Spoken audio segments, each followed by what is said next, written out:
До села Скалистое Бахчисарайского района от центра крымской столицы ехать буквально 20 минут. Отличное место для жизни с хорошей инфраструктурой и природой. Казалось бы так, но вот уже на протяжении нескольких лет местные жители страдают здесь без питьевой воды. Каждый год с наступлением жарких летних дней жизнь в селе становится невыносимой. Сегодня водоснабжение верхней части села практически полностью прекращено.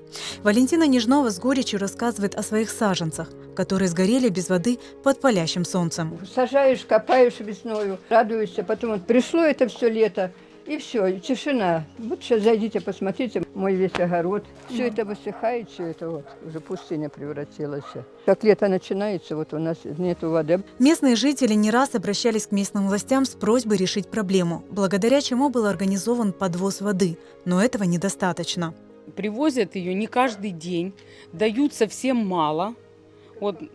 И как попало. Во-первых, едет машина, водовозка никогда не сигналит, то ли успеешь ты ее поймать, то ли нет, эту машину. И наливают по 50 литров на человека. Что такое 50 литров на человека? И еще не каждый день они ее возят. Это один раз помыться и даже постирать нечем. Пить воду мы покупаем. Вчера давали заявку, так ничего и не привезли. Дают максимум 300 литров. На сколько? Дня на 3, наверное, 4. Вот так вот и живем.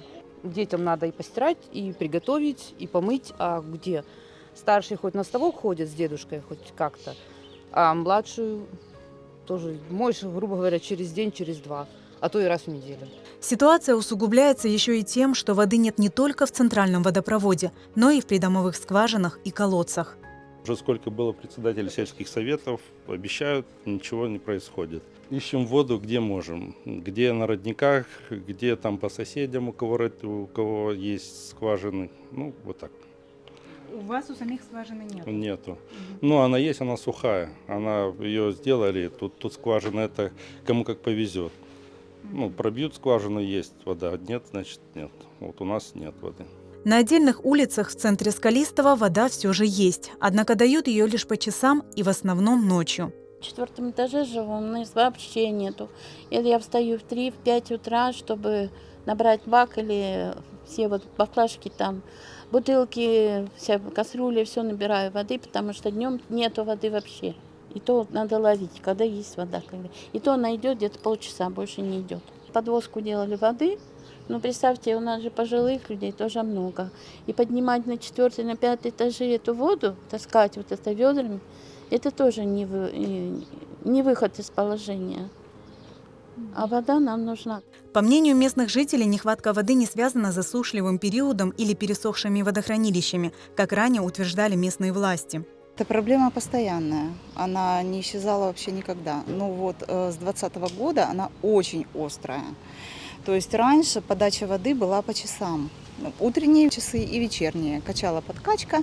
Все вроде бы было. Люди набирали воду. Есть водохранилище, Каптажи. Но они сейчас находятся в аренде, в частной собственности. То есть то, что питало наш поселок, сейчас практически прибрано к рукам. И мы вот в таком бедственном положении. По словам властей, в ходе геологических исследований в регионе не нашли новых водоносных горизонтов, поэтому решили развести имеющиеся каптажи источников для накопления воды. Обеспечить Скалистое водой власти пообещали к сентябрю.